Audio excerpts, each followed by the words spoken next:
Saganang mamamayan. Diskusyon ng taong bayan. Serbisyo para sa publiko. Usapang pamayanan. Saganang mamamayan. Programa para sa mamamayang Pilipino.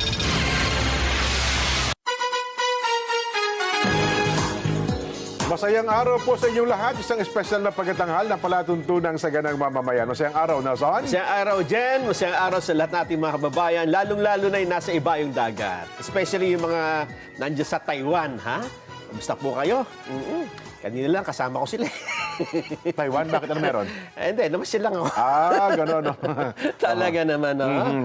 Sana po ay maayos, mainit eh. Totoo. Jen, dito sa Pilipinas, napakainit. Kaya maganda, punta tayo sa medyo malamig-lamig na mga lugar. Ayan. May mga parts kasi ng mundo ngayon na malamig pa rin. Totoo naman. Diyan sa South Korea, hindi umiinit halos dyan eh. Oo nga. Oo. May yung tamang-tama lang no panahon ito. Sa Oo, Japan, kapag kasarap-sarap. umihip-ang-ihip ng hangin. Malamig. Yan ho. Dahil dito sa ating bansa, ang problema natin, mahal na ang gasolina. Of course, mahal ang kuryente. Pagka mainit, ventilador tayo niyan. Totoo. Aircon tayo niyan. Matindi ho ang epekto nitong pagtaas sa mga presyo ng produktong petrolyo sa ating kabuhayan. At bagamat nasa vacation mode ang ating mga kababayan, Nelson, alam mo sa panahong ito, pero siyempre po tuloy ang ating paglilingkod bayan. Tama. Kailangan lang yan. Walang patid. Ay ito, samantalahin na natin. Habang kayo nagbabakasyon, dapat alam ninyo ang mga nangyayari sa ating bansa. Partikular na po ang epekto ng gulo dyan sa gitnang silangan. Nelson, pinalad tayo mga kapanayam ang butihin at pagkaganda-gandang Secretary Chris Roque. Sek, napapanood po siya na 25, napapakinggan po sa Radyo Agila at live din po sa aming mga social media account. Ako po si Jen, kasama si Nelson. Secretary Roque, magandang masayang araw po. Okay naman po, yes. Una po, maging mabilis. Alam ko, nasa mahalagang mga okasyon kayo. No? Una, ano na po ang nakikita nyo sa presyo ng mga pangunahing bilihin dito pong nangyayaring gulo sa gitnang silangan, Sek? Yes, so far, no, wala po tayong price increase sa basic necessities and prime commodities for the next 30 days po. Ito yung mag-e-end siya ng April 16 and yung ibang mga produkto po ay 60 days. So wala po tayong no price increase for basic necessities and prime commodities po for the next 30 days and yung iba po 60 days. Ito po yung mga produkto na minamanage actually ng DTI yung yung SRP niya. So may listahan po ang DTI ng 205 SKUs or mga produkto po na kasama po sa basic necessities and prime commodities. Wala po tayong price increase dito for the next 30 days. Kung hindi po magbabago ang presyo, baka naman po yung quality. Ano po ang assurance ng mga manufacturers po, mga Sek? Hindi po. Kasi itong mga produkto na to, these are canned or bottled items. So matagal na po itong nagawa. So there's yung quality po will remain the same. And kung ano yung mga favorite nilang mga produkto, yun pa rin ang eksaktong produkto na ibebenta po. Ayun, naku, mabuti po na. At least yan po inassure sa atin ng mga manufacturers po, Sek. Yes, actually binisita ng presidente yung Century Pacific Distribution Center noong March 16 and nakita po doon na ang dami po nating food supply. Hindi po tayo we have enough food supply para sa ating kababayan po. So there's no need to hoard, there's no need to panic, there's no need to profiteer kasi marami po tayong food supply. Kahit sinabi rin ng DA Secretary, meron po tayong food supply. Opo. Sexy Nelson po. Nelson. Ano naman po ang ating forecast sa igagalaw ng presyo? Kasi hindi naman, hindi natin alam hanggang kailan yung matatapos ang epekto ng kaguluhan sa Middle East. Pangalawa, yes, correct. Meron ding katapusan, hindi ba, Secretary, yung kumbaga sa pasensya, itong kakayanin ng mga manufacturer na i-absorb yung anumang epekto ng dagdag presyo, Secretary? Yes, tama po yun. So what we can assure the public muna now is no price increase for basic necessities and prime commodities for this next 30 days. Opo. And then constant naman po ang aming pag-uusap. In fact, kahapon po kami nag-usap and ang sinabi rin nila as of yesterday is no price increase pa rin for 30 days. But of course, naintindihan po natin na napakalaki po ng increase ng oil, no? So we hope, we're still hoping na ma-resolve na tong situation na ito para hindi na tayo abot sa situation ng pag-increase talaga ng mga produkto. So for now, dito muna tayo sa no price increase for basic necessities and prime commodities. Sa mga... And we have enough food supply po ng Oho. basic necessities and prime commodities para sa ating kababayan po. Anong assistance naman ang pwede nating i-extend sa ating mga maliliit na negosyante? Okay. Ito ang hindi makakaya yung kapag minsan, 'di ba, yung biglang nagmahal ang delivery, nagmahal ang transportation, Yes, sigurado tama po apektado yung negosyo nila, Secretary. Yes. Opo, marami po tayong programa, no, para sa ating mga negosyantes. All they need to go is to go to the different regional offices nationwide. Meron po tayong 18 regional offices in all the regions nationwide. And meron rin po tayong almost 1,400 negosyo centers na hawak po nila yung mga different opportunities or different possibilities para sa ating mga negosyante. So kung gusto nila ng market access, meaning gusto nila sumali sa mga trade shows nationwide na libre po itong mga trade shows para sa ating mga MSMEs, pumunta lang po sila sa mga negosyo centers or regional offices. Pwede na po silang mag-apply doon. Kung kailangan naman po nila ng finance or kailangan nila ng additional pondo, pwede po sila mag-loan sa DTI SB Corp.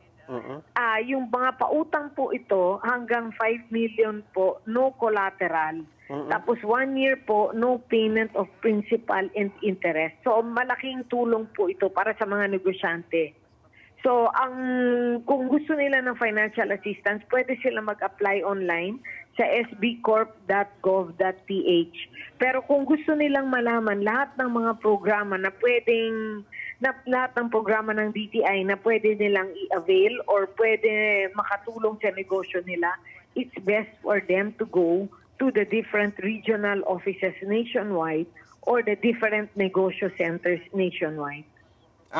Ang pinakamalapit na pwede nilang puntahan ay sa regional office. Yes, opo. Or negosyo centers. Kasi yung negosyo centers, this is almost 1,400 negosyo centers nationwide. Yung regional offices, we have 18 regional offices. So, alam po nila kung negosyante sila sa town na yon, alam po nila kung nasaan yung regional office, alam rin po nila kung saan yung negosyo center. Ayan, oo. Yes, opo. Ang sakop nyo ay yung mga manufactured, pero pagdating sa palengke, agriculture na, sa DA na yon. Tama po ba? Yes, opo. Yes, DA, opo. Ang DTI kasi, itong basic necessities and prime commodities, meron po itong listahan ng 205 SKUs na nakapaskil po ito sa groceries and supermarkets para alam ng mga consumers kung magkano yung mga presyo na sinet ng DTI para sa mga basic necessities and prime commodities. Itong listahan po rin ito nasa website din po ng DTI Opo. and nasa social media din po ng DTI. Ibig sabihin, sa susunod na 30 days, so ngayon ay Marso, Abril, bago magmayo, dapat kung anong presyo ngayon, hindi siya tataas kahit sa grocery, kahit sa department store. Hindi po. Hindi po. Basta sa groceries and supermarkets, yun po yung kontrolado ng DTI, ang SRP. So, ang suggested retail price. Actually, I'll give you an example. Yung Argentina corned beef, pumunta kami sa Pure Gold sa San Juan. Ang presyo set ng DTI ay 36.75. Ang presyo sa Pure Gold ay 34 pesos. Mas mababa. So, mas mura pa po. Yes. Eh, laging panalo yan. Always Mas panalo yan. mababa. Yes, Pure gold dyan eh. actually po, at saka po, ang sinek rin po namin, marami pong mga pagkain, marami pong produkto na nasa supermarkets and groceries po. We also check the Pinoy Pandesal, we also check the Tasty. Meron din po, marami po tayong food supply. Wala po tayong problema sa food supply. Ibig sabihin nito, Secretary, walang dahilan para bumili ka ng higit sa kailangan mo at iimbak sa Correct. bahay. Yes, opo. Yeah, hindi kailangan mag-panic, hindi rin tayo kailangan mag-hoard, hindi rin kailangan mag-profiteer. Pag may nakikita tayo nagpo-profiteer or nag-hoard, pwede po silang tumawag sa 1-384 para i-report or pwede rin nilang i-report to sec@dti.gov.ph kasi kailangan namin ma-enforce at ma-monitor talaga itong mga nagpo-profiteer, nag-hoard at nagte-take advantage ng situation. Oho. Yun, ma'am, balikan ko lang po yung... Go Sige po, ahead. tuloy niyo po, Sec. Hindi, meron din pong departamento sa DTI na ang ginagawa po namin is to really enforce and to monitor itong mga basic necessities and prime commodities. Daily basis po kami nagmo-monitor. In the entire country, sa buong bansa, nagmo-monitor po kami on a daily basis. Opo. Ma'am, balikan ko lang konti yung negosyo center. May available fund po ang DTI para sa ating mga kababayan? Ano po? May available pa po tayong pondo, Sec? Actually, ang best doon, like sa Sari-Sari Store, meron tayong pondo sa pagbabago. Nandun din po, they can ask the negosyo centers how they can avail para sa micro-enterprises naman ito. Opo. So, that's why ang best talaga sa kanila, pumunta po sila sa negosyo centers or sa regional offices. Doon nila makikita lahat ng opportunities, lahat ng possibilities, Ayun. at lahat ng mga programa ng DTI para sa kanila. So, Oo nga. pipili na lang po sila yung akma sa kanila. And even financing nandun din po. Alam niyo, ma'am, dapat talaga ito i-campaign natin sa media at sa social media. Marami tayong kababayan na may-ari ng maliliit na negosyo, sari-sari store, nagrereklamo, pero hindi pala nila alam na may ino-offer na ganito ang ahensya ng pamahalaan, Sec? Yes, actually, nag-ano na ako ngayon, no, all over the radio station, yung mga nag-grant po ako ng interview. But we keep on telling the people then. But, syempre, yung mga ibang tao, kuminsan, hindi nila yung na-avail. Pero when a crisis comes, doon na nila talaga kailangan ng mga ganito. Opo. Sana, alam naman namin, ma'am, kayo po bilang sekretary, napakaabala ninyo.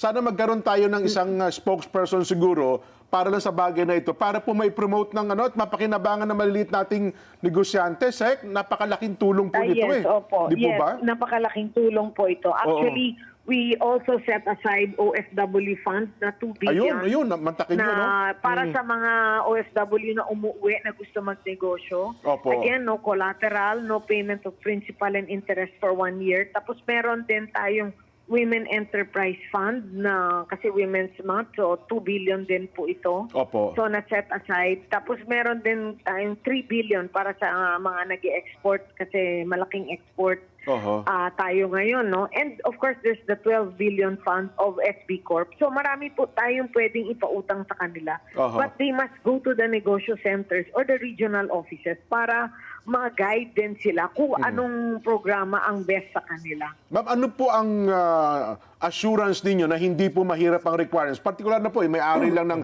sari-sari store. Misa, di ba, hindi mo sa marunong gumawa ng business plan, etc., etc.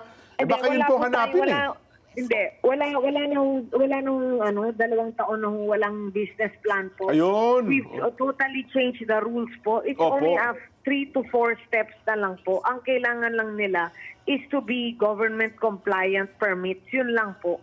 Kailangan may business name registration sila, may government ID sila, may compliance ng government dapat sila. So, depende po sa negosyo nila. Opo. That's why ang best talaga, ang pinaka-key nila is to go to the regional offices or to go to the negosyo centers. Pero meron pong intervention ng government. Siyempre, alam nyo, maliliit na negosyante, baka kulang po sa kaalaman. No? Meron ba tayong ibinibigay natin, ito, dapat maganda ang packaging mo, maganda ang approach mo, di ba? May training ba, Sec? Yes, meron po. Yes, marami po tayo. May mentoring, may training. That's why they need to go to those centers. Opo. Oho. Yes. Yun lang pala, Yes. napakasimple. Baka naman Opo. hindi accommodating yung mga nasa region. Sila ba ay mababait Ay, hindi po. kausap? That's impossible po. Kasi ang dami na nag-avail sa kanila. Opo. Ah. Marami po ang nag-avail kasi hindi naman siya abot. We have 1,400. That means that we really want to make sure that we take care of all these negosyantes. Pero kailangan talaga nila ay pumunta doon. Today, ang kailangan nila mentoring. Then let's say next year, kailangan nila finance naman. Opo. Next time, ang kailangan nila how to do business digitalization, how to use the e-commerce, yung mga ganon. Aha. Dapat, They need to go there para mag-guide rin sila. dapat kasing bait nyo, Secretary Chris, ano ho? Nako, salamat. Yes, maraming salamat. Opo, opo. Pero open na ba tayo, Sec, dun sa lahat na ng klase ng makabagong business, di ba? Katulad ng mga digital products, merong online Yes, marami tech. po. Aha. Yes, marami. How to use the social media for, to grow the business, how to use online selling, how to use the e-commerce platform, how to get market access. Kung gusto mong sumali sa trade show, pwede ka rin mag-apply doon. We have trade shows nationwide. Libre Ganun din ba? po ito. Nako, mag-a-apply ako dyan. Kasi, Pwede, baka pwede kami ni Opo, Nelson, Sec, maraming bigla kami tulong. nainganyo ah. oo, may negosyo marami kami. po Opo. tulong. Yes, marami po tayong tulong para sa kanila. Opo. Ayun, magandang Yes. ano yan, no? Pagkakataon. Opo. Sa pakikipagtulungan nyo naman po sa, alam nyo, napagit ng po ni Nelson kayo na, yung tulungan nyo po ng DA at saka ng DTI, di ba dati may weekly kayo na market monitoring eh. Ito ho ba nagpapatuloy actually- pa, Sec? Yes, actually kakapunta lang namin nung March 14 kasama namin si Presidente dun sa San Juan Market.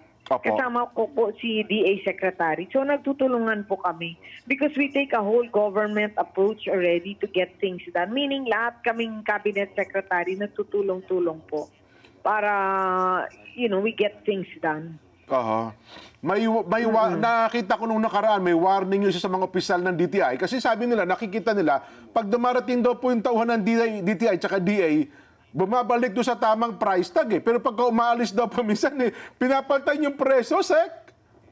Ay, hindi, imposible yun. Kasi sa supermarket, naka-POS system. I mean sa mga palengke po, sa mga pupunta palengke, ka sa Sec. Pure Gold, that one, ibinomonitor naman ng DA yun. Opo, Pero opo. dito sa groceries and supermarkets na talagang minomonitor ng DTI, it's highly improbable na mangyari. Tama po, Possible tama kayo. Na mangyari yun. Oho, okay. Dapat sa Yeah. mga palengke kasi doon naka-price tag lang. Sa supermarket kasi may approval ng management. Hindi basta-basta talaga magpapalit, Sec. Yes, tama Opo. po. At saka mga professionals, they're very, constant ang communication namin sa kanila. So, there's always an agreement between all parties. So, wala kaming nagiging problema sa kanila. Aha. Ayun, Nelson, ano pa? Ayun. Ano pa po, Yes. baka mayroon pa po mahalagang bagay na ginagawa ang DTI ngayon na malaman po ng ating mga kababayan, Sec. Maraming salamat. No? Just continue to avail of all the possibilities or all the opportunities na binibigay ng DTI para sa kanilang lahat. No? And for all those who want to join the trade shows, please just go to the regional offices or the negosyo centers. Mag-sign up po kayo. Libre po ito. And those that want to get more loans or more finance assistance, pwede po sila pumunta sa sbcorp.gov.ph. Online po ang pag-apply nito. And marami pong programa ang DTI para sa mga lahat ng negosyantes.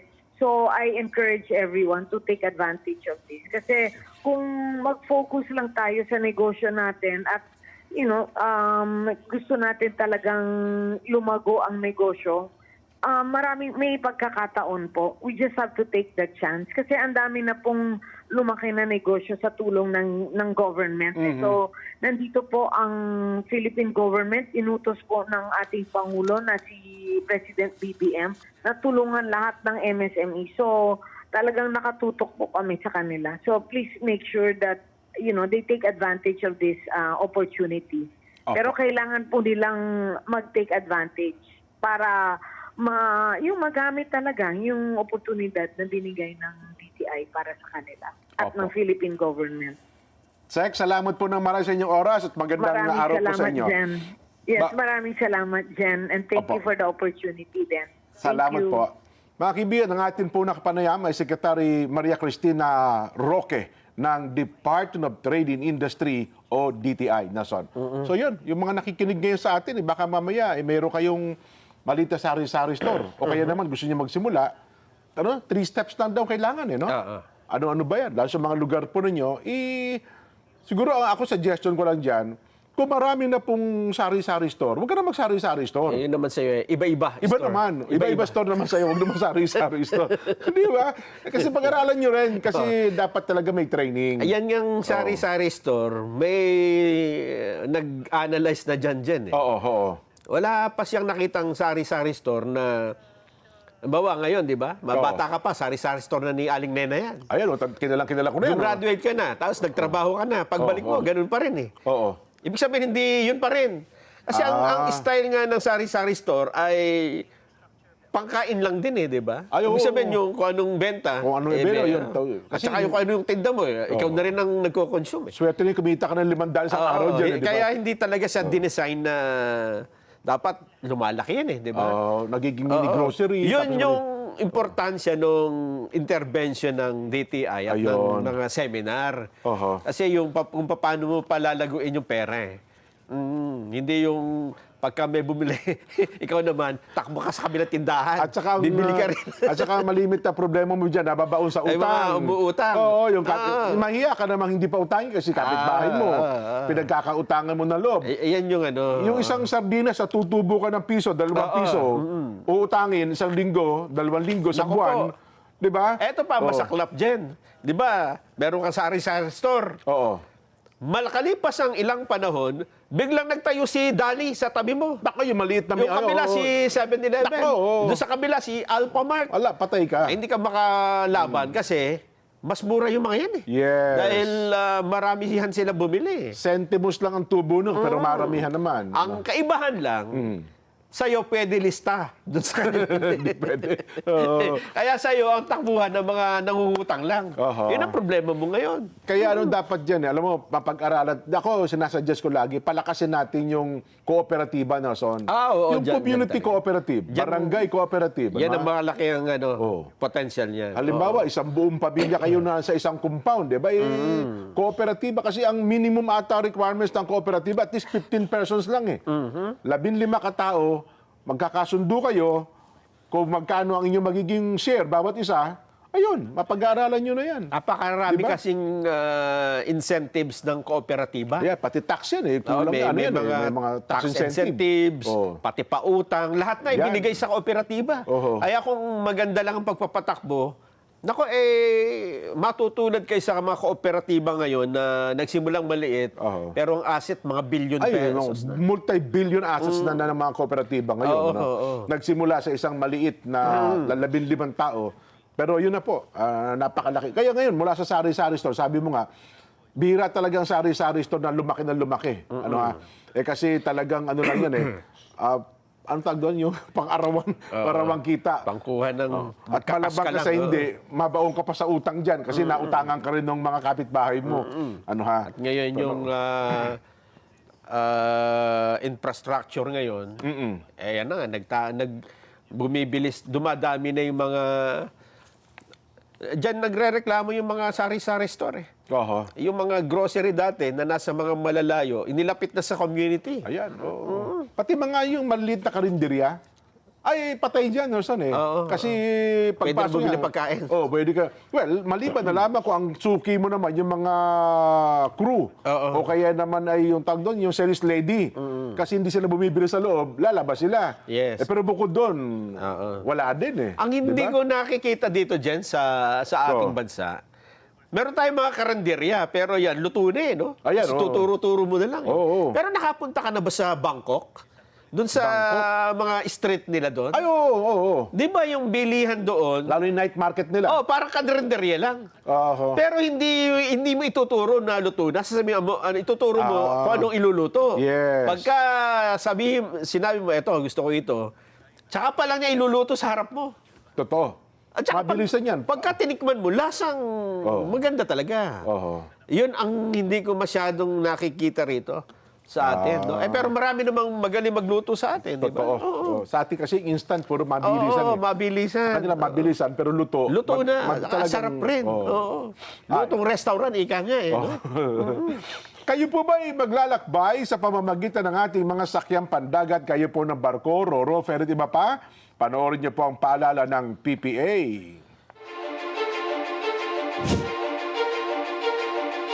The Philippine Ports Authority, or PPA, is the nation's premier maritime agency, steering the course of progress through the archipelago's vital ports and harbors.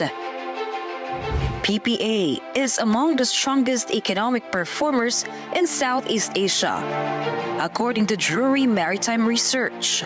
This translates into bigger figures for the economy, creating a ripple effect in all sectors. PPA's mission is to provide modern, sustainable, and resilient port infrastructure and facilities to provide responsive, reliable, and efficient port services, and to promote a regulatory framework that is transparent, fair, and relevant to the needs of all stakeholders. To keep pace with the global trends and improve operational efficiency. The PPA has implemented various technological upgrades. Mas maganda lang pong bumiyahe ngayon sa ating mga pantalan dahil nakita naman po natin mas madali na, mas convenient para sa lahat. Lahat po ito ay bahagi ng ating pagsasaayos ng ating mga pantalan para na rin po sa matagal ng hinahangad o nire-request ng mga pasahero natin na gawing mas maganda at mas kaaya-aya po yung mga pantalan natin, lalong-lalo na po yung mga terminal para po sa lahat. Legasiya po nating lahat ito na tayo ay makakaalala so many years from now na tayo po ay naging bahagi ng pagpapaunlad po dito sa pantalan. The Philippine Ports Authority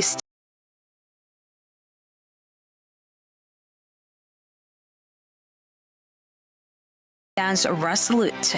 Its mandate, vision, mission, and transformative projects, setting the course for a maritime future that resonates on a global scale. Philippine Ports Authority, linking the Philippine Islands to the world.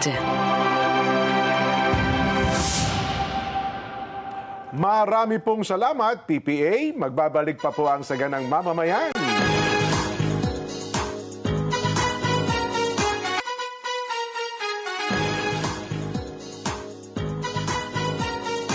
Mga kapatid, mga kabarangay, mga kasambahay, mga ka-SGM, panaloklak na. Heto na po ang panalo tip para masulit ang budget natin sa bahay. Doon na po tayo sa Always Panalo. Pure Gold, pare ko. Mababa ang presyo, very convenient sa dami ng stores nationwide at laging kumpleto. At meron pa rin pong Pure Gold mobile app. Doon sa mga ayaw pa pong lumabas, pwede hong mag-order, magpa-deliver via Pure Gold Mobile. Download yun na, ang Pure Gold Mobile. At mahigit 50 taon na pong nagdadala ng ginhawa sa mga tahanang Pilipino. Subok sa tibay, siguradong kalidad. Kung maayos na pahinga ang usapan, iisang pangalan na mapagkakatiwalaan. Salem Bed, ang hari ng tibay. Ayon, bahagi pa rin po ng ating espesyal na pagtatanghala sapagkat Nelson, alam mo naman, naka-vacation mode ang ating bayan ngayon. Pero tuloy pa rin po ang palatuntunang Saganang Mamamayan sa paghahatid ng kaalaman, impormasyon at siyempre po mga bagay na dapat maunawaan natin. Ano ha? Sa oras na ito, nako yan, makakapanayan po natin at natin hong naabala ang representante po ng Pasig, Congressman Roman Romulo, na siya pong chairman ng House Committee on Basic Education and Culture. Kong Roman, kayo po ay napapanood sa Net25, napapakinggan po sa Radyo Agila at live po sa aming mga social media account. Muli po ako si Jen, kasama si Nelson. Kong Roman, magandang hapon, magandang araw po. Magandang hapon po sa inyo. Una po, kamusta muna kayo, Kong Roman? Mabuti. Ito naman po, reform sa education, pong tutukan dahil kailangan talaga ma-implement siya properly. Hindi naman sapat na nakasulat lang sa papel yung reform. Tama po. Bago natin puntahan yung mga reforms na yan, Kong, alam ko po, gayon malapit na, iba, nag-graduate na siguro. Ano ba mga dapat nating maintindihan? Kasi nahaharap tayo sa malaking problema Malaking gastusin, tapos ang atin mundo ngayon na may problema sa gitnang silangan. Sa basic education, elementary at high school, ano po ba ang mga dapat maintindihan ng teachers sa kanang mga estudyante, Kong?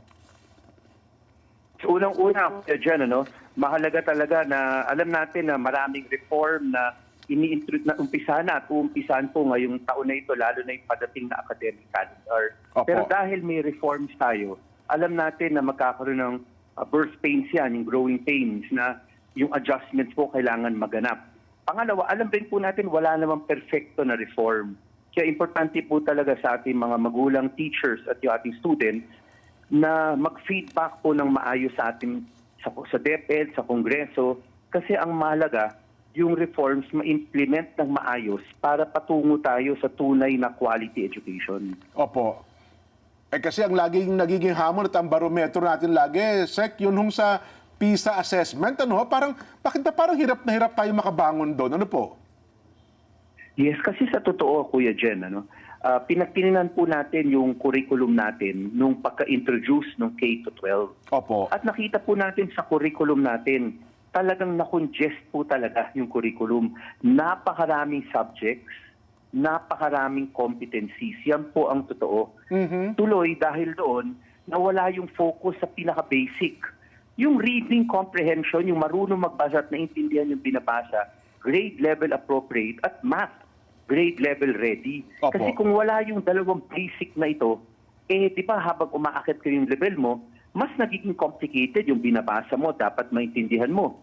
Kung yung sa level before that ay medyo struggling reader ka na, paano mo maintindihan yung susunod? Nangyari po ito, sa totoo lang, Opo. dahil masyadong pinuno ang curriculum natin nung pagka-introduce ng K-12. Talagang ang daming subjects, Totoo. ang daming competencies. Sa ito, kung maalala nyo, bago yung matatag curriculum, sa grades 1 to 3, pagdating mo, pagtapak po ng grade 3 ng isang estudyante, more or less 8 or 9 subjects na siya.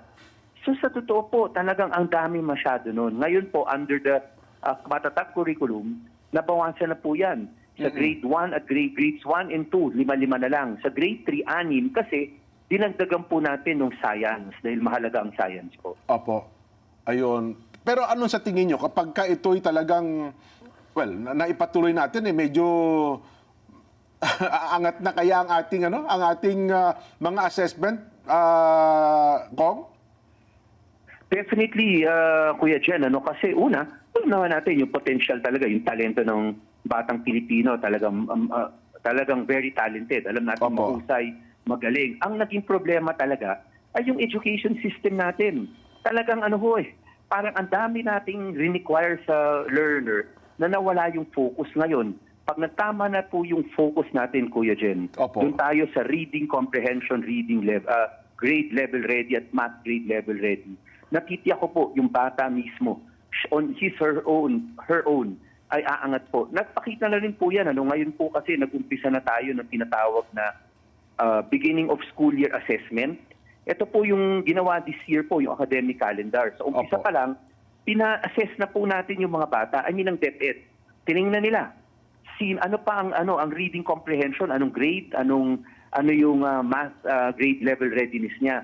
Base po doon, nag-adjust yung curriculum natin para makahabol yung mga learners. Kasi imagine, grade 4 ka, pero yung reading grade level readiness mo, grade 2 lang. Pag umupo ka sa isang grade 4 na klase, parang lahat po yun, hindi mo maintindihan. So unang-una, hindi ka na nga natuto, hindi mo pa na-enjoy ang school. Opo. Yung love of learning nawala rin. So itong adjustments na ginagawa, nakikita po natin, katulad yung sa grades 1 to 3, yung assessment na ginawa, nakikita po natin, may improvement sa beginning of school year at sa end of school year. Hindi man sapat, hindi pa tayo happy doon. Ang importante, nakita natin, dahil sa beginning assessment, yung mga interventions na ginawa, merong improvement. So ibig sabihin nun, Kuya Jen, Opo. talagang kailangan lang natin tamang sistema ang bata po, ang batang Pilipino, by herself, dahil matalino siya, kaya niya mag-cope up kaagad eh. Tama. No? Kung Roman, si Nelson po. Nelson? Ito pong ginawang pagbabago sa semestre, naging trimester na tayo. So ito'y tuloy-tuloy na itong ipapatupad beginning this school year, 2026-2027, Kong.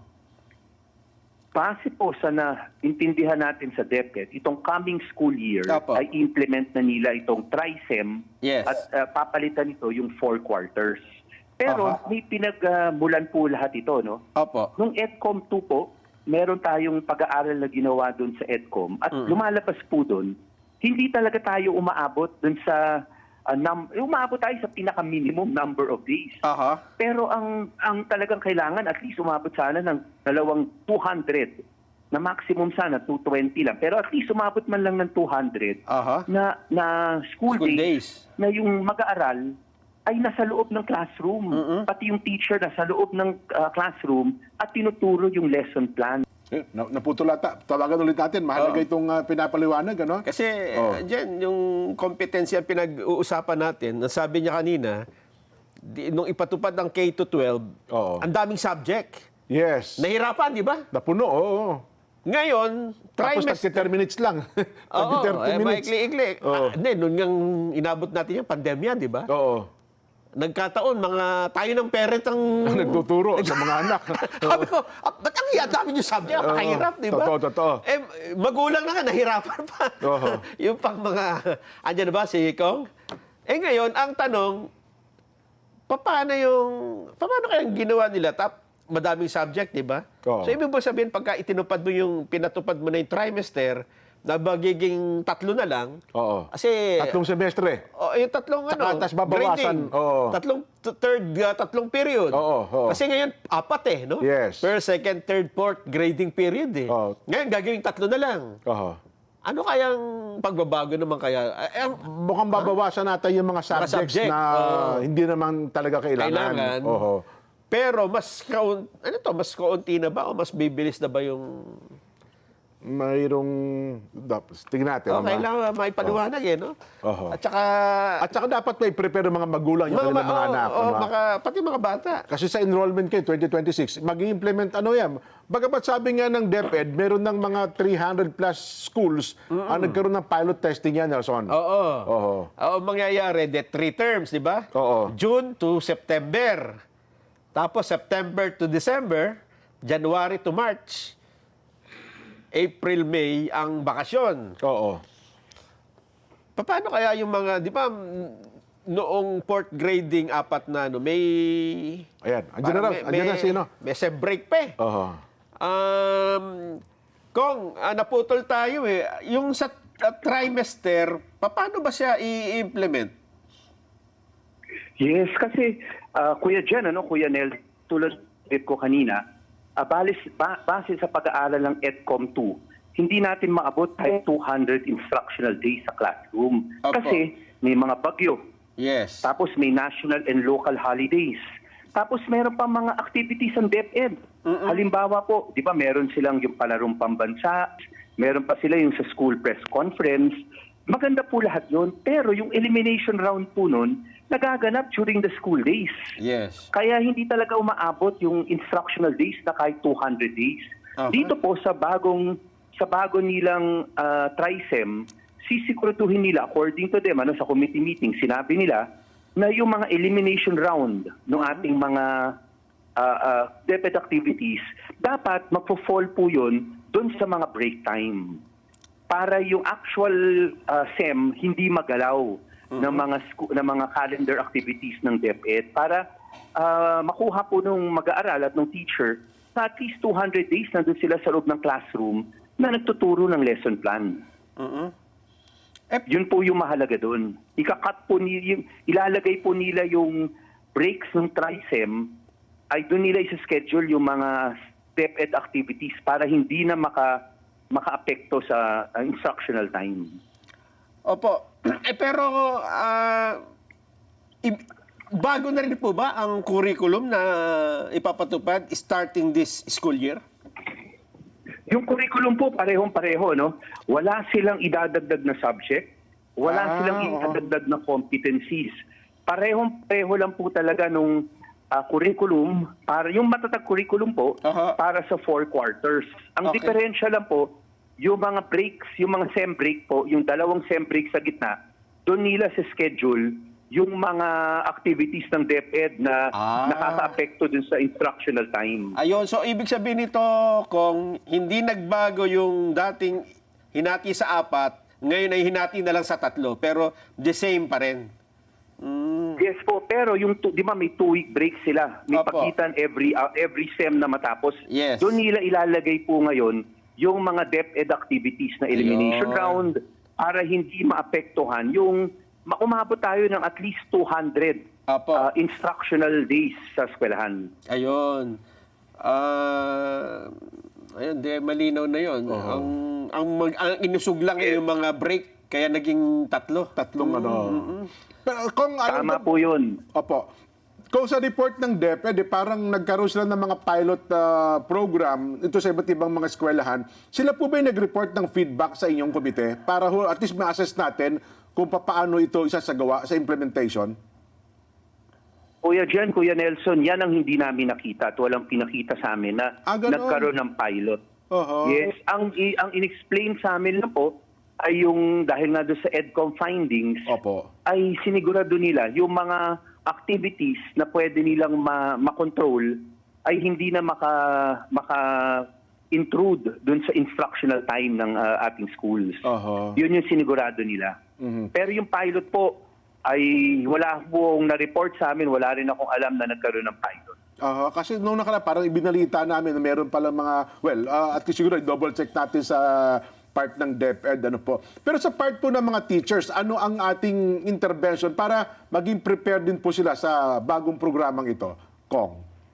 Yes, unang-una tama yan, Kuya Nelson. Opo. Dahil yung teachers talaga ay kahit papano nag-aalala. Dahil pag trinay-sem mo, baka naman ay dumami na naman yung mga subject matter. Pero during the committee meeting, inassure ng Department of Education na wala pong maa-add na competency, walang maa-add na subject. Again, Kuya Nelson, sigurado natin hindi perfect kaagad yan yung implementation. Opo. Sigurado natin magkakaroon yan ng mga kailangan ng adjustments. Ang importante, bantayan natin at saka may feedback tayo para masabihan kaagad ang DepEd. Pero Kuya Nelson, alam na natin ang totoo, yung 4 quarters ay talagang hindi nag-work sa atin so far. At nakikita natin, hindi tayo umaabot na sa number of days na sana umabot ng 200 na instructional days. So talagang yun po, nakita na natin hindi na umaabot yun. Kasi nga, may bagyo, merong national and local holidays, at may mga DepEd activities. So sa totoo, para iwan natin sa 4 quarters na alam natin hindi nag-work, ay hindi na naman tama. Para sa akin, mas maganda nang nag-introduce tayo ng reforms, basta walang additional burden sa students, sa teacher, and sa parents, maganda po yun. Pero may adjustments na, tama kayo, hindi naman perfecto yan, may bursting pains yan, kaya mag-a-adjust talaga tayo. Pero di ba kasi natin yung naalala ko, yung bago natin ipatupad yung K-12, kasi parang naging requirements ito sa ibang mga bansa na kapag ka ang ating estudyante ito nakapagtapos ng 10 taon dati, grade 6, naging K-12, nag-aaral pa ng panibago doon sa mga bansang pupuntahan nila. Ito bang bago nating programa ay maka-a-adapt na sa pangangailangan ng daigdig, Kong Roman? Actually, Kuya tama muna yung sinabi ninyo. Sinabi sa atin noon, mag-K-12 tayo. Opo. para siguradong job ready at college ready. Pero Opo. Kuya alam natin hindi totoo yun. Hindi na po nangyari. Hindi nangyari po yun. Hindi yung nangyari. mga nagtapos ng K-12, yung sa TechVoc track natin, ang binibigay nila NC2. Ang NC2 po, ibig sabihin nun, may skill ka, pero hindi ka pa pwede mag-isa. Kaya sabi nga ng industriya, di ba? Ang preference pa rin nila, yung kahit pa paano nakapag second year college. So yung palang hindi na totoo yun, na job ready, ay yung isa pang pinangako sa atin ng K-12. Ang sabi nila, college ready. Pero Kuya Nelson, magtanong kayo. Meron po talaga dyan ng mga estudyante, na mga magulang na nagsabi na sa amin at yung mga ibang kolehiyo, pag hindi tama yung napili mong track at hindi tama yung napili mong STEM, Opo. pwedeng malimitahan na yung courses mo sa college or kailangan ka mag-bridging program. Example, Ayun. Oho. may mga university po tayo o college. Pag gusto mo mag-engineering, ang requirement nila, dapat nag-academic track ka, dapat ang strand na pinili mo STEM. STEM. Kung hindi STEM ang pinili mo, yes po. Kung hindi science, technology ang pinili mo na strand, either hindi ka tatanggapin o may bridging program ka. So, nagdagdag na tayo sa K-12, pinahaba na natin dahil sa unfulfilled promise ng K-12, ay may mga kurso, nagdagdag pa tayo, napahaba pa natin ang kolehiyo ng bata. Oo, kasi yung That bridge is why program, importante tama. itong adjustments. Yes, may Opo. bridging po yun. Oho. That is why important po itong mga reforms na ginagawa natin. Kasi sa totoo, K-12 did not live up to its commitments. Oho. Yun ang masakit na katotohanan. Ano? Nagsayang Opo. tayo ng 2 taon sa Kong Roman na dapat ay, kaya ang reklamo nga nun dagdag pasakit ito sa mga magulang. Pero, well, nandyan na po yan Kaya naharap na natin itong problemang ito, hindi na natin mababawi. Pero sana ngayon, maitama na natin, Kong. Tama po yun, Kuya Jen, Kuya Nelson. Yan po ang sagot ngayon. Itama natin. Meron pa po kaming isang proposal sa House na Opo. hopefully ay hindi na natin kailangan isabatas. Opo. Ang sinasabi po namin, after grade 10, pwede tayo mag-introduce ng tinatawag na honors exam. Aha. Yung honors exam po na yan, hindi mandatory. Pwede mong kunin, pwedeng hindi mo kunin. Pag nag-decide kang huwag kunin yon, di mag-grade 11 and 12 ka. Pero kung i-decide mong kunin yon at umasa ka sa Opo. first year college, yun ang sinasabi namin, dapat may iba-iba tayong pathways. Kasi ang totoo niyan, Kuya Nelson, Opo. kahit na libre ang basic education natin, may gastusin pa rin yan. May Yes. lost opportunities pa rin. Yes. So bigyan natin ng iba-ibang pathway yung ating mga pamilyang Pilipino, yung kanilang yung learners natin. At yung isang paraan doon, magbigay tayo ng exam na pwede silang ma-accelerate after grade 10. Oho. Para Ayun. pwede na silang tumapak ng kolehiyo. Ayun. Kung gustong At ano po hindi na yun? dumaan doon sa 1 and 2 pa. Sa 11 and 12. Opo, 11 and 12. Diba? Mag-exam sila. Pwede na sila mag-first year college. Oo. Kung sa Diba? bagay, Kasi unang-una po. Oo, Kong Roman, yan nung panahon ng mga tatay natin nababalitaan ko pagka teatro. Alam mo ba, anak, Oo. nung ako grade 2, accelerated Accelerated ako, ako, oo grade nga. 6 kagad. Totoo nga yun, kasi iba-iba ang learning ng mga tao Merong fast learner, merong baka bagal talaga At Kuya Nelson, Kuya Jen, ngayon po, mabibigay rin natin ng encouragement ang mga learners natin na mag-aral ang mabuti Ayun. from grades 1 to 10. Tama, tama. Oho. Yeah, so kasi yung isang parte na proposal namin, inadapt na yan ng DepEd. Yung sinabi namin, bawasan na yung 15 core subjects, di ba? Aha. Sa grades 11 and 12. Sobrang dami po nun. Baliwala naman. Yun po na-adapt naman. Ngayon po, ang ipapairal na sa senior high school ay yung 5 core subjects na lang at electives na yung iba. Aha. Maganda yun. Proposal rin ng House yun dati pa. Pero ang gusto rin natin, tingnan nila itong isang proposal pa natin na magkaroon ng acceleration, posibleng acceleration. Oo nga, maganda nga yan. At maging sistematiko na, Kasi ngayon, ang nangyayari Yes po. yan, per school Sila nagre-recommenda na, ito, i-accelerate na natin ito. Pero walang masyadong talagang naka-institutionalize na sistema para dito. That's correct po. Yan po ang sinasabi natin na sana may ganun. Para meron rin something na yung mga learners na meron silang pwedeng objective na gawin. Oo. Mas mabilis nga naman, Opo. Totoo.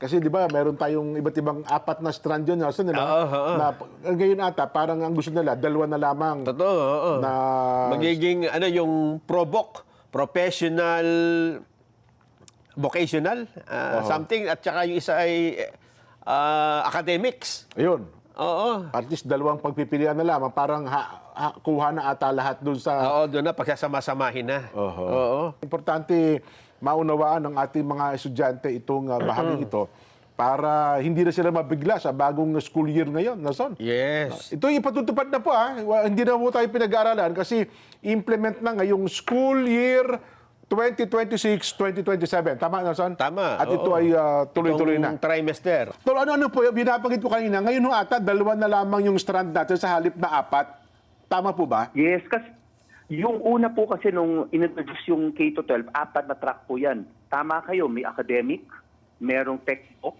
Opo. may music, arts and music, at may sport. Pero nakita naman po natin talaga base sa datos. Kukunti na naman po talaga nag-e-enroll dun sa sports at sa arts and music. Karamihan rin naman tumutuloy pa rin ang kolehiyo. Aha. Kaya tama po yan, magiging parang sa totoo, 5 core subjects yan, maraming electives. Doon sa electives po, merong skills training doon. Ang sinasabi lang natin sa DepEd, Kuya Jen, Kuya Nelson, Opo. sana etong mga courses nila na magkakaroon ka ng, sa TechVoc, na magkakaroon ka ng mga National Certificate o NC, sana paabutin naman natin ng NC3 at the minimum. Kasi kung NC2 lamang, magkokolehiyo pa rin po yung learner. Kasi kung NC2 lang siya, yung mga opportunities po niya para magkatrabaho, hindi pa rin ganun hindi siya magpro-progreso doon sa trabaho niya. Aha. Hindi katulad pag umabot siya ng NC3. Ayun. At least taas ng level, ano? Kung mas magbuti pa nga sana, kung mas mataas pa. That's correct. Opo. That's correct. Opo. Nelson? Pero again po, no, syempre may limitasyon rin yung ating TESDA at Department of Education. Kailangan nila talaga ma-convert into training regulations para makaakit tayo dun sa NC3 at NC4 at yung diploma course. Maganda rin po yun. At ang objective nung makatapos ka ng K-12, pwede ka na magtrabaho dapat eh. Sana. No? Di ba? Yun talaga ang binibenta nung nakaraan, di ba? Oo. Kaya lang mukhang hindi gano'n. Tama po yun. Oo. Hindi gano'n na nangyari kasi po, wala halos lahat ang binigay po ng TechVoc noon, NC2. Ang National Certificate 2 under our own PQF, yung Philippine Qualifications Framework, ang sinasabi lang niya, may skill ka na, pero hindi ka pwedeng mag-isa.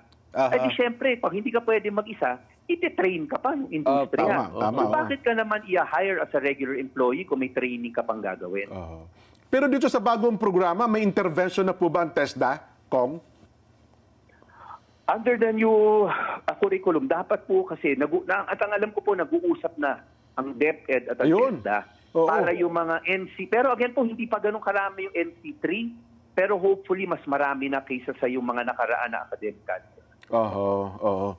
Kasi ako nanghihinayang na sa panahon na di ba tayo, Tama po. opo, yun lang 1 taon, 2 taon yung anak mo nag-aaral malaking panahon na ginugol nila, no? Ayun nga. Dati sabi na mahal ang ngayon nilibre na natin, lahat basic education libre na lahat Bagamat sabi yung nga kanina, hindi naman talaga totally libre yan, may babayaran pa rin. Pero hindi mo na pwede ikatwir ngayon. Hindi ako makapag-enroll kasi wala akong bayad.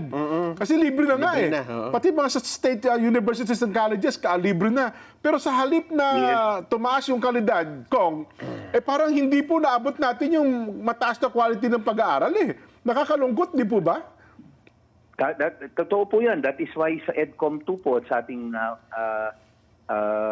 committee, ay talaga nag-introduce po tayo ng mga panukalang batas kung saan may reforma magagawa. Pero ang pinakamahalagang reforma po talaga ay yung pagbawas nung i-decongest yung curriculum. Kasi sobrang dami po talaga dati. Yes. At saka Parang iba hindi na ho talaga redundant nga yung iba. Halos pareho Oo. Opo, pero talagang nawala ng focus Kaya yung Yes. pinakamahalaga na reading comprehension Aha. and math grade level readiness, medyo nawala ng focus dun Totoo. yun ang pinakamahalaga Correct. Pero sana after how many years ay kapag meron na ulit PISA achievement assessment, umakyat-akyat na tayo ng bahagya, Kong. Di ho ba? Yes, sana po. Pero mas importante po doon ay sana ay talagang makamit po nung learner natin yung job readiness. Ibig sabihin, meron siyang trabaho pagka-graduate niya ng either Ayan. grade 12 or ng kolehiyo. Na isang trabaho po na talaga mabubuhay naman niya yung sarili niya at pamilya niya. Yun yung industry connection ang pinaka-importante rin po. Okay na, Nelson? Kasi kahit mababa naman tayo sa assessment po, pero may trabaho na kukuha ng maganda, nabubuhay niya sarili at pamilya niya. Sa totoo, yun ang pinaka-biggest test kung kalidad yung edukasyon o hindi. Opo. Kung naku, asahan namin yung bagay niya mula po sa Kongreso at siyempre po sa implementing agency, ang DepEd, sama na rin natin ang TESDA. Sana po ay isang pagtatagumpay ang malaman natin. Kasi sabi nga nila, ito human investment. Yun po ang investment That's natin correct sa mga kabataan. Kung baka may mensahe kayo sa ating mga magulang, mga teacher at mga estudyante po. Yes, unang-unang Kuya Nelson, maraming salamat sa mga magulang po, teachers and mag-aaral. Alam ko po na pag may bagong reform, minsan talagang natatakot tayo agad.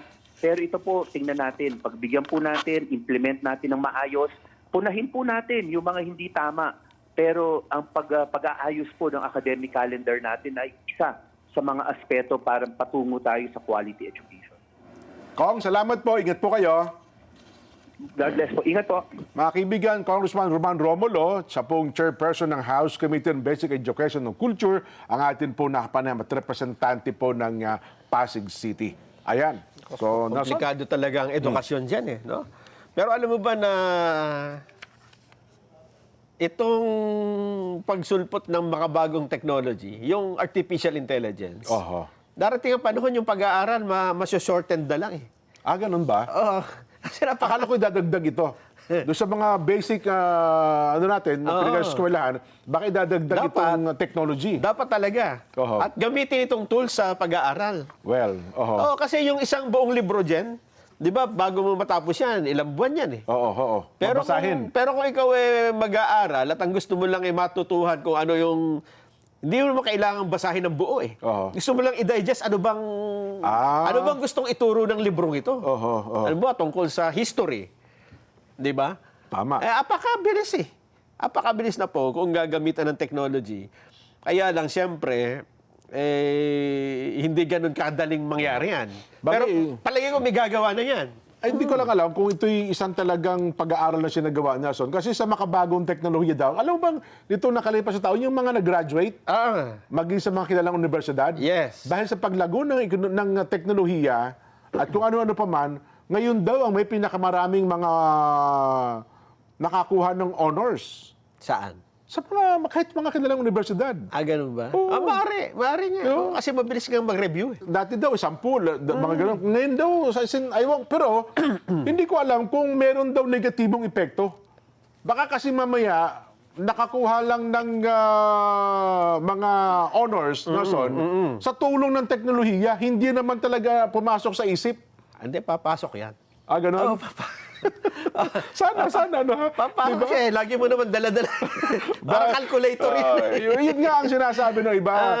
Ang sabi ng iba ay may negatibo. May negatibong epekto. May negatibo yan kung hindi mo alam lahat naman ng bagay. Nasa paggamit yan Okay. Nakalimutan nating itanong, Jen. Kasi naalala ko ito na yung binabagit yung PISA, yung Program for International Student Assessment. Yes. Di ba sabi mo nga, mababa tayo. Pero yung mga kalapit nating bansa, ang tataas. Totoo. Alam mo ang isa sa nagsasabing bakit may mababa tayo samantalang yung kapit natin ay matataas? Kasi daw, ipinipilit natin na ang gamiting language sa test na ito ay English.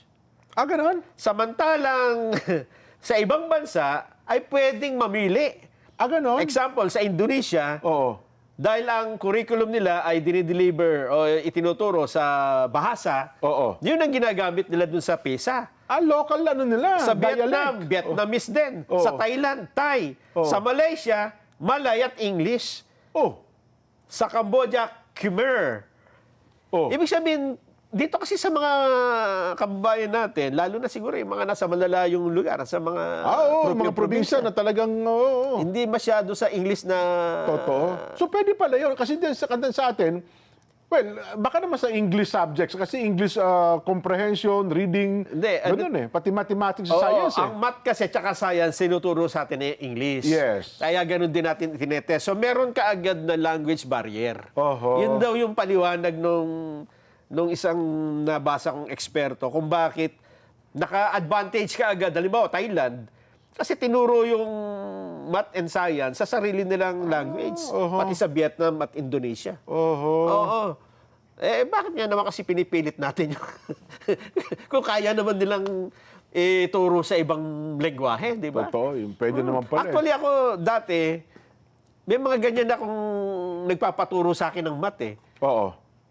Na-discover ko, hindi naman talaga sila hindi marunong mag-math. Hindi lang nila maintindihan yung English.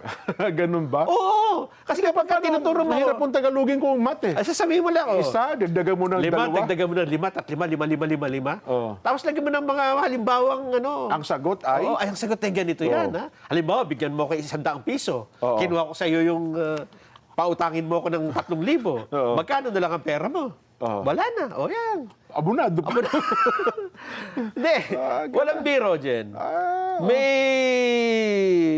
mga bagay na talagang nahihirapan ng mga kababayan nating intindihin dahil dapat turuan mo muna ng English. Ayun, tama ka. Language, comprehension muna. Yes. Kasi ang problema sa mathematics, hindi lang calculation eh. Comprehension ang number 1 dyan. Yan. Pag hindi mo naintindihan kung ano yung tinatanong sa'yo, mali na kaagad, di ba? Oo. Hindi mo alam kung anong gagawin mo. Hanggang ngayon, nagtatalo pa rin ng tao. Find the least common denominator. Ayan.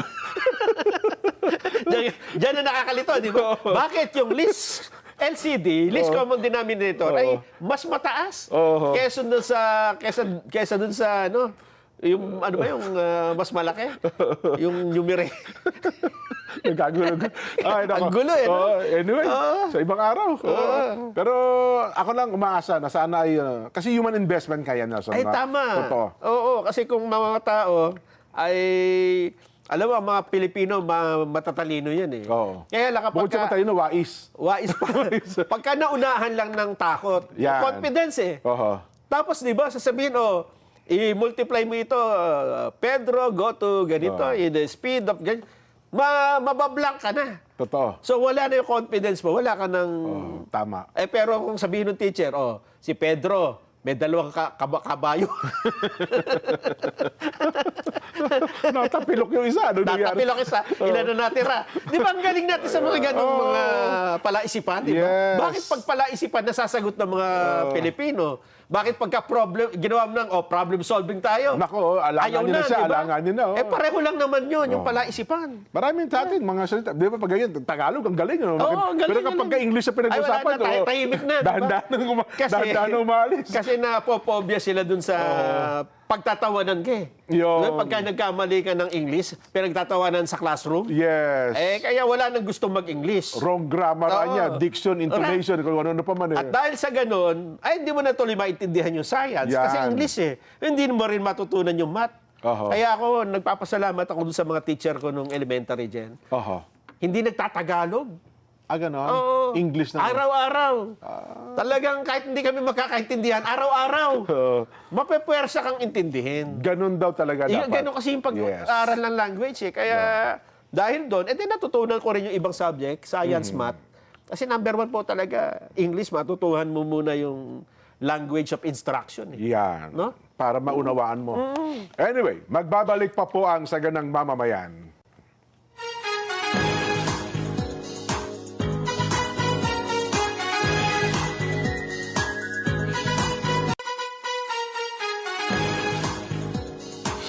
Gamit po ang inyong mga remote control, i-scan po Net25 sa yung TV menu at pagkatapos ma-scan, piliin po Net25 HD mula sa listahan ng mga channels. Let's net together na sa panonood ng mga programa, lalong-lalo na po ng Saganang Mamamayan. Ayon, at bahagi pa rin Nelson ng ating espesyal na pagkatanghal sa araw na ito, habang kayo po ay nasa bakasyon, baka kayo ay nandyan po sa mga resort, beach at kung ano-ano pa man, lagi po kayo mag-iingat. Ayun.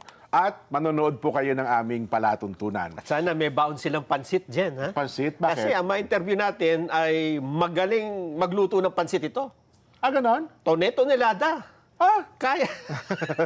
Ang amin po binabanggit ay si Kuya Benjo Basas. Siya po ang chairperson ng TDC, Teachers Dignity Coalition. Kuya Benjo, si Jen at saka si Nelson dito sa Radyo Agila at saka sa Net25. Magandang hapon sa iyo. Kamusta ka na? Yes, magandang hapon din po sa inyo, no? Sir Jen, Sir Nelson, magandang hapon po. Ayun. Kamusta ka naman, Sir Benjo? Okay lang po. Nandito tayo sa Nueva Ecija ngayon. Medyo may mga dinadalaw po tayo mga paaralan. Ayun, akala ko pa naman nagluluto ka ng pansit dyan, Benjo. Hindi, mga instant pancit lang kaya natin. Instant noodles. Pero kumakain po tayo ng pancit. Ayan, oo. Then, pag-uusapan kasi namin, itong 2026, 2027, mayroon ng mga pagbabago sa yung ating basic education. Trimester na lamang po ngayon. Yes po. Yan po Ayan, yung... opo. Ano ba ang yan una? po yung... Paano po ito tinatanggap ng Opo. TDC, ng Teachers Dignity Coalition, itong pagbabagong ito? Well, una, gusto naming ilinaw na kami naman po ay bukas dito sa mga ganitong reforma. Lalo na kung maipepresenta po ito ng maayos, medyo nagkagulatan lang naman talaga dito. Nagkagulatan sapagkat wala kami kaalam-alam. Tapos nakita na lamang namin sa mga pahayagan na ipatutupad na nga ngayong school year 2026-2027. So, kaya nga kami po ay humingi nung dialogo, nung usapan sa Department of Education hinggil po dito. At kami naman ay pinaunlakan, nagkaroon po kami ng mga konsultasyon, ng paglilinaw. At sa tingin naman namin ay maaring makatulong ito, minimal na makakatulong itong pagbabagong ito sa ating mga paaralan. Ay iwasan po yung mga disruption of classes, mababawasan ng kaunti yung trabaho ng mga guro natin, at matitiyak po natin na yung mga araw na laan sa pag-aaral ay hindi masasayang sa mga selebrasyon or sa mga hindi essential na mga gawain ng ating mga mag-aaral.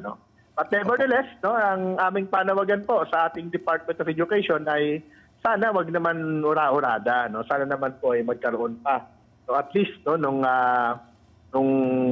kumbaga pilot implementation po nito bago ipatupad sa buong bansa sa ganung lawak. Opo. Bakit nyo po nasabing minimal lang ang may tutulong nito, Kuya Benjo? Well, kasi hindi naman talaga siya hindi naman talaga siya solusyon doon sa napakalaking problema natin. Napakalaki po ng problema natin sa edukasyon, At karamihan doon sa mga problemang 'yon ay matutugunan nung paglalaan ng sapat na budget na gugulin sa ating system of education na hindi po sa ngayon unfortunately hindi po nagagawa ng ating gobyerno. So napakalaki ng kulang natin sa learning materials and teaching materials, malaki yung kulang natin sa classrooms, sa bilang ng mga guro, ganun po kalaki. So itong balak po na itong gawin, ito lamang naman, as I have mentioned, ito lang naman ay bilang tugon doon sa school calendar na may malaking nawawala dahil sa mga selebrasyon. So ito ay adjusted, so anticipated yung mga maaari na disruption of classes at yung mga break, yung mandatory break at celebrations ay anticipated at kumbaga naibilang. Kaya naman po, umaasa kami na magiging mabuti, magiging maayos po ang pagpapatupad dito. Kaya nga po sabi namin, sige, while we appreciate na ito ay merong maitutulong, sana po ay actual na tignan natin doon sa pilot implementation. Pero tama ba, singit ko lang tama ba na nabanggit mo walang pilot testing ito? Kasi parang noong nakaraan, naibalita namin, akala namin nagkaroon ng pilot testing sa mga eskwelahan bago i-implement itong programang ito, Sir Benjo? Wala po. Kaya nga po, pag mismong yung mga teacher, kaya po mismong mga teacher natin ay hindi masagot pag tinatanong sila ng kanilang mga kapitbahay, di ba? Pagkat hindi pa po namin ito nababatid, At ngayon lang nagkaroon, I would say, ngayon nagkaroon ng nag-intensify yung public information at dissemination po nitong usapin. Dahil nga may reaction din naman sa ating mga kababayan. Pero saan Even among the deaf-ed people po. Saan po ninyo nakikita yung magiging pinakamalaking adjustment ng pagbabagong ito sa scheduling, Sir Benjo?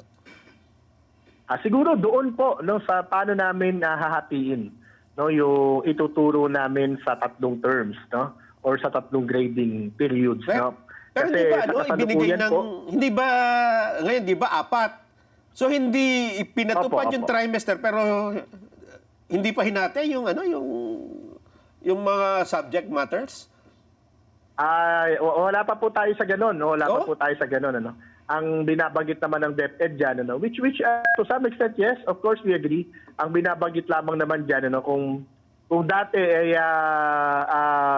yung isang buong taon hinati mo sa apat, Opo. no, apat na grading, Aha. no? So apat na beses ka magbibigay ng grade. Ngayon 3 na lang. Aha. So yung mga ituturo, hahatiin mo lang, i-adjust mo lang rin. Aha. Pero ang sabi nga namin po, no, may mga areas no na medyo kailangan talaga, no, kailangan talagang tutukan po gaya nung yung mga subjects po na ituturo, no, doon sa isang taon. 'Di ba? Kasi hindi naman maaari, no, na bahala na si teacher, no, Ayun nga. yung kanyang textbook o yung kanyang module ay nahahati sa 4 na units, sa Apo. 4 na grading period, no. Hindi naman maaari na kanya-kanya na lang kami na maghahati dito. Ito, hanggang dito ko ito ituturo sa ganitong buwan, ano. Ayun. Hindi naman maaari. Kailangan naman po, no. Talagang sabi ko nga po, no, sa aming mga pahayag, kailangan calibrated. Baka naman sa susunod ay may mga ganyan na eto na nga. Baka hatiin na, Sir Benjo, sa mga bago mag-June. Opo. Inaasahan po namin. Ayun nga po. opo. Oo. Ang sa part naman ng mga magulang, wala namang magagawa kundi sumunod lang. Yes, oo. Pero inaasahan nyo ba magkakaroon? Actually, hindi naman din po talaga magiging mahirap din ito sa ating mga magulang. Sakali. Ang adjustment po nasa mga Sa teacher. talaga. Opo. Pero Benjo, inaasahan ba natin na magkakaroon ng pagbabago sa kalidad ng estudyante, yung magiging bunga nito? Kasi parang yun ang ina-expect natin di ba? Yes, no, kami, I would like to believe, of course, na meron sapagkat ang mangyayari naman po kasi diyan, no, yun nga po, no, yung disruption ay mababawasan, ano, Oo. magkakaroon ng pagtutok yung mga teacher doon sa paggawa niya ng mga tasks, no, na obligado siyang gawin, ano. Pero hindi na po ito kagaya ngayon na nag-overlap, no. So we expect po na magkakaroon po talaga tayo nung at least nung maliit na pagbabago. Sabi nga po natin kahit minimal, na kung makakatulong wala din naman problema, 'di ba? Kasi kung ngayon yung design yung ating school year, no, doon sa mga design, no, na nagkakaroon po tayo ng mga problema, ngayon baka naman makatulong. Itetest muna natin. Subukan natin. Yes. Opo. Wala namang problema. Ayun. Tumawag si SDS. Opo. Opo. Pero well, magkakaroon tayo ng bakasyon. Dapat may prepare man lamang pala kayo, Benjo, bago magsimula ang school year. Yes, opo. Yan yung hinihintay po namin, ano, kasi sabi ko nga, no, we only have 2 months, no, to prepare for Opo. this. No, so well, I believe, no, baka kulang ito. At tapos yung amin pa namang bakasyon ngayon ay tinatawag po natin yan na uninterrupted. Hindi kami pwede nang babalikin, ano, dahil mandatory yung bakasyon natin, ano, ng ating mga guro. Pero ano naman, nakikipagtulungan naman ang DepEd sa pangunguna ni Secretary Sani Angarpo sa inyo. Yes sir. Kami naman ay tuloy-tuloy naman yung ating pakikipag-ugnayan po sa Department of Education. Pero ano na lamang ang nakikita niyong problema bago simulan ng programang ito, itong pagbabagong ito? Kailangan po natin talaga ng pilot testing. That's one. Padalawa, kailangan po natin i-adjust yung ating mga materials. Ayun. Nason, meron ka pa habang? Okay na tayo. Kuya Benjo, baka meron kang mensahe sa mga teachers, sa mga estudyante habang sila ay nasa bakasyon ngayon. Well, kami lang naman po, no.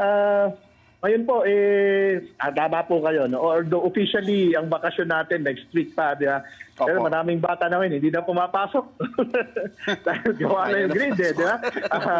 Ayun nga po, ito yung isa sa mga gustong i-resolve nitong bago nating schedule, na makukonsume natin talaga yung buong school year doon sa pag-aaral ng mga bata at pagtuturo ng mga.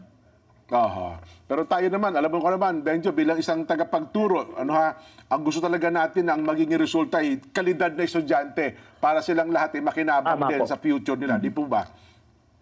Tama po. Kaya nga sabi namin, kung magkakaroon ng reforma, tapos yung pagbabago, tapos hindi naman makakatulong doon sa mas malaking layunin na maging mas mahusay yung ating mga bata, sayang lang. Opo. So, Dapat Benjo, pag-isipan. salamat po ng marami. Ingat po kayo. Ano po? Maraming salamat din po at mabuhay po kayo. Mga Thank you. kaibigan, ang atin po nakapanayam ang chairperson ng Teachers Dignity Coalition, si Ginoong Benjo Basas. Ayan. Ano ha? Oo. Mukhang busy-busy na sa Nueva Ecija ata sila ngayon eh. Mga teacher natin,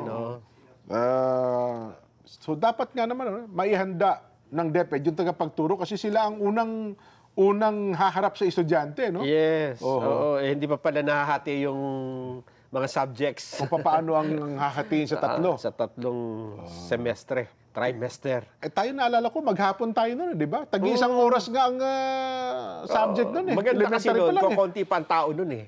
Bagay, sa bagay. mundo. Oo, papasok kang alas 7. Oo. Uwi ka ng alas 11. Tanghalian. Tayo Oo. hindi na uuwi. Laro na yun. Ayun, di ba? pagka Tapos, ganun. gawa assignment, di ba? Balikan ng mga alauna. Alauna. Oo. Tapos hanggang alas 4. Alas 4, bisa, alas 5 ng hapon. Naalala ko, naglalakad ka lang. Oo, papunta lakad ka- lang. Okay Tapos naman puro eh. laro na. Oo. Importante Pati- doon, maraming laro. Ang sipa ng sipa. Ako magaling ako, Chinese garter ako eh. Ako din, pareho tayo. Kasi Tumatambling mga kalaro ako natin, mga babae. Tumatambling ako dyan eh. Nako. Ay. Teka, batiin muna natin ng mga... Sino? Eto, ang dami nito. Oo. Nanonood po ngayon dyan sa Taoyuan City, Taiwan. Kuya Rani Borrero, Rick Baltasar, Richie Saet, Kuya Hermi de los Santos, Dennis Serrano, Hasdrubal Di Santa, Kuya JC Santiago, Benedict Aquino, Alfred Tan at Kuya Junel David. Ba? Pati si Kuya Junebel Liwanag sa panguna po ni Kuya Roel Castillo. Ayun Aba. talaga naman. At kay Dr. Aquino. Yan. Kaya mo sa ba kay Kuya Romel? Oo. Namimiss ko na si Kuya Romel, ha? Sabi nga, asan si Jen? Yeah. Ba't di mo kasama? Next, ako naman susunod. Di pwedeng walang maiwan sa programa. Ayun nga. Sana po ay okay kayo dyan. Ayun. At walang sanang tensyon. Wala. Oo. Ayan, o di paano? Ayos na. Sa lahat ng Bakasyon ating mga kababayan, habang kayo again patuloy po kami nagpapaalala. Siyempre, vacation mode tayo. Ayan. Ingat po kayo. Kinakailang umalis kayo na masaya, Yun. babalik kayo na masaya din sa inyong mga tahanan. Tama. Opo. Wala na pong hihigit pa ron. Ang iba naman, baka nag-stay at home na lamang kasi mahal ang krudo eh. Ay, oo. Di ba? Sa halip na ibili nila ng kung ano-ano, Ay, tipid-tipid. tipid na lamang, nasa kanila mga bahay. Napakahirap kasi dyan nung yung pagdating na nung bill ng kuryente, wala kang pambayad. Kakamot-kamot ka sa ulo, no? Kakamot-kamot ka sa batok Pag naputulan ka, yan ang mahirap pa. Yun. Oo, napakainit eh. Gusto mo naman umuwi ng probinsya, ang mahal naman ng krudo, 100 piso mahigit. Pati yung pamasahe, di ba? Babayad ka pa ng toll gate. Sa bahay na lang tayo. Yun. Sa bahay naman, order ng online. Yung mga bata. Ay, nako. Okay na tayo. Ayos na. Ito po ang ating espesyal na pagkatanghal ng palatuntunang saganang mamamayan. Ang programang paborito ng bayan. Ingat po tayo sa mga biyahe. Bye!